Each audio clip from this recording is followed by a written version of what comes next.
Nation news India में आपका हार्दिक स्वागत है। आज हम भारत की राजधानी दिल्ली के अंदर और इस समय हैं हम SBI SC/ST employees welfare association और हमारे साथ में ऐसी शख्सियत हैं जिन्होंने आए दिन कर्मचारियों के साथ साथ समाज का काम बड़े पैमाने पर किया है। हमारे साथ में जय भगवान बोध जी जो जनरल सेक्रेटरी हैं दिल्ली ब्रांचों के। आइए हम उनसे बात करें कि निजीकरण और निगमीकरण एक ये जो प्रथा चली आ रही है और प्रथा को लागू करना चाहते हैं, ये क्या मकसद है, इससे सरकार का क्या फायदा होने जा रहा है। तो आइए हमारे बीच में जय भगवान बोध जी। जय भगवान बोध जी, आपका नेशन न्यूज इंडिया में आपका हार्दिक स्वागत है। थैंक यू पीपल साहब और जय भीम नमो बुद्धाय। आपका हमारे यहाँ ऑफिस में पधारने का बहुत बहुत स्वागत है। आप इस तरह से इस दलित समाज की जो भी समस्याएं हैं उनको आप उठाते हैं, उनको अपने चैनल पे सबमिट करते हैं। हम उसके लिए आपका हार्दिक अभिनंदन करते हैं और साधुवाद करते हैं। आपका सवाल है सरकार की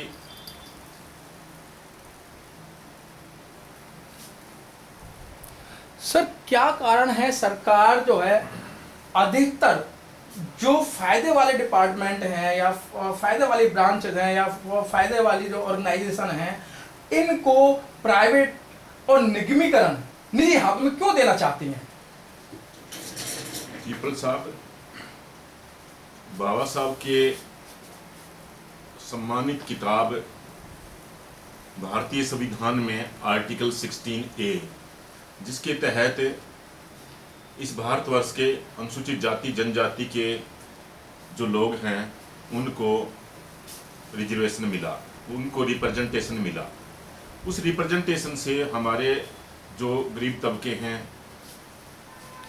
उनको उस रिप्रेजेंटेशन से सरकारी और अर्ध सरकारी संस्थानों में नौकरियां मिली और उन नौकरियों से आज जो है जो आप देख पा रहे हैं उन्नति, वो उसकी देन है। तो ये सरकारी और जो पब्लिक सेक्टर यूनिट्स हैं जो प्रॉफिटेबल भी रही हैं, बहुत अच्छे प्रॉफिटेबल संस्थान रहे हैं, उनको सरकार बेच रही है क्योंकि उनका निजीकरण कर रही है। क्योंकि जो संविधान में आर्टिकल 16(4)A है जिसके तहत वो टोटल 43 वर्ड्स हैं जिनकी बदौलत पूरे भारतवर्ष के दलितों को रिजर्वेशन मिली।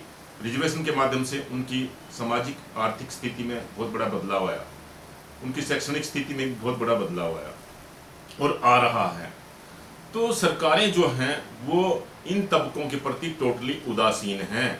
उन 43 वर्ड को संविधान से ये हटा नहीं सकते। दूसरी बात है, उनको निष्क्रिय करने का ये एक इनका तरीका है।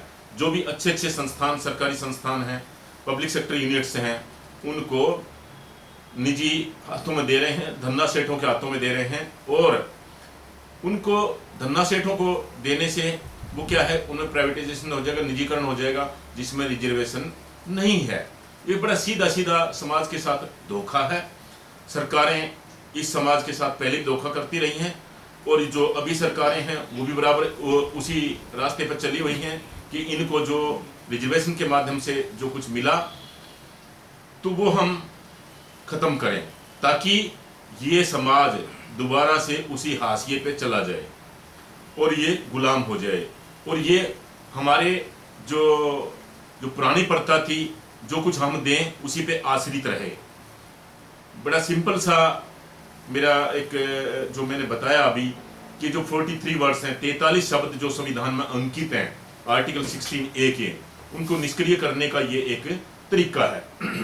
जय भगवान बोध जी, अभी कुछ दिन पहले अभी सभी संगठनों इकट्ठा होकर जंतर मंतर पर एक धरना प्रदर्शन किया। जो ग्रामीण बैंक हैं सरकार उनको भी खत्म करना चाह रही है। जो गांव देहात के जो लोग हैं वो पास में जाके अपना काम कर लिया करते थे, लेकिन आज उन ग्रामीण बैंकों पर भी बहुत तगड़ी गाज गिर चुकी है। पीपल साहब, ऐसा है, जब बाबा साहब की किताब है the problem of rupees, the problem of rupees, हमारे भारतवर्ष में पूरी इकोनॉमी उस किताब के ऊपर टिकी हुई है और उसमें बाबा साहब ने सरकारी बैंकों का उसमें एक चैप्टर जो है ना पूर्णतया लिखा था। आरबीआई भी उसी की देन है। और जब तक आम जनता धन्ना सेठों के ब्याज से मुक्त नहीं होगी, लगान से मुक्त नहीं होगी, तब तक उनकी प्रगति नहीं हो सकती।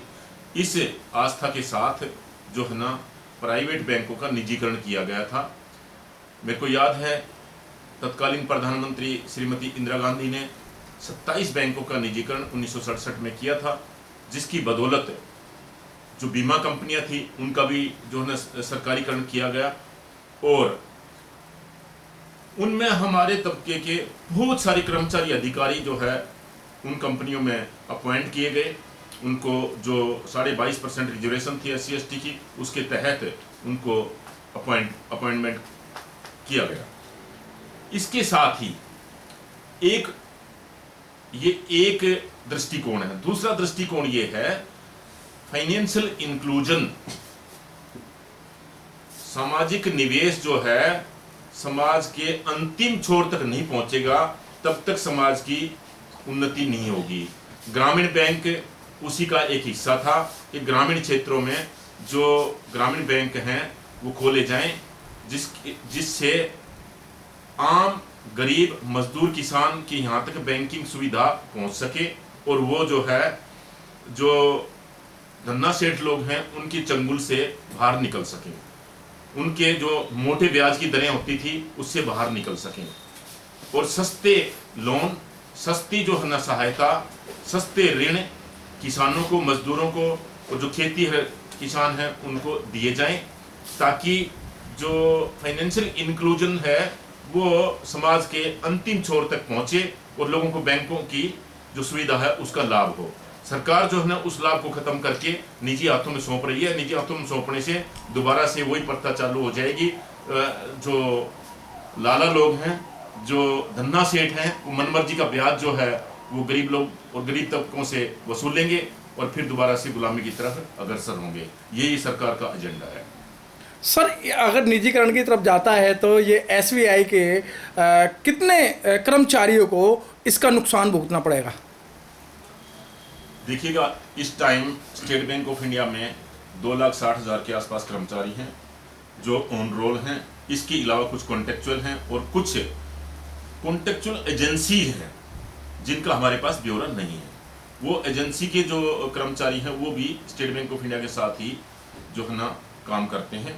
और तो पीपल साहब, जो 2,60,000 कर्मचारी आज हैं उनमें 22.5% आरक्षण है। यदि ये निजी हाथों में चला जाएगा तो एक वक्त आएगा कि वो 22.5% जो कर्मचारी हैं वो टोटल जो है ना वो सवर्ण समाज की या जो जिनको हम जनरल समाज कहते हैं वो सारी वैकेंसियाँ उनके चली जाएंगी और उनके जो पॉलिटिशियंस हैं या बड़े अधिकारी हैं उन्हीं के रिश्तेदार उसमें अपॉइंट होंगे।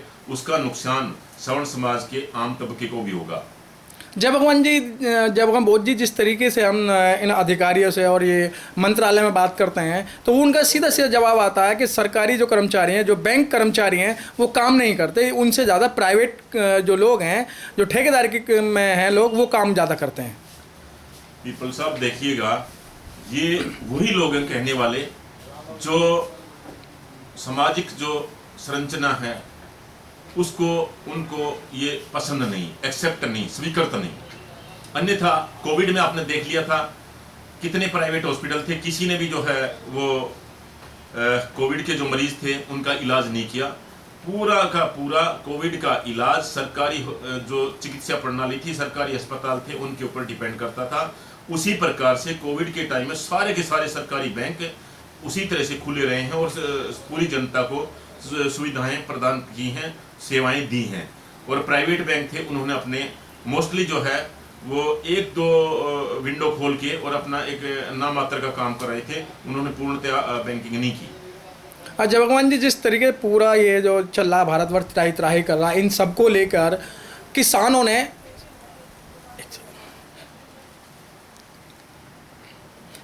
ने 27 तारीख की कॉल दी है कि 27 तारीख को पूर्ण रूप से भारत बंद रहेगा। जिस तरीके से कुछ बैंक संगठनों ने भी किसानों का समर्थन किया और कह रहे हैं कि भाई हम 27 तारीख को पूर्ण रूप से किसानों के साथ में और उनके समर्थन में हैं। तो आपका क्या मानना है?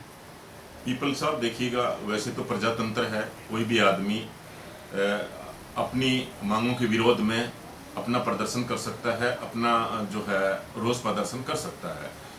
तो इस प्रकार से मुझे नहीं लगता कि ये जो सरकारी बैंक है, निजी सरकारी जो बैंक हैं, पब्लिक सेक्टर बैंक्स हैं, उनके जितने संगठन हैं उन्होंने ऐसा कहा है, ऐसा मुझे नहीं लगता। लेकिन सरकार को बराबर जो है ना प्रजातंत्र है, तो किसानों की बातों पर भी ध्यान देना चाहिए। वो एक बहुत बड़ा तबका है और वो पूरे देश को जो है ना, पूरे देश का अन्नदाता है, इसलिए उनकी किसी भी डिमांड को अनदेखी नहीं करनी चाहिए।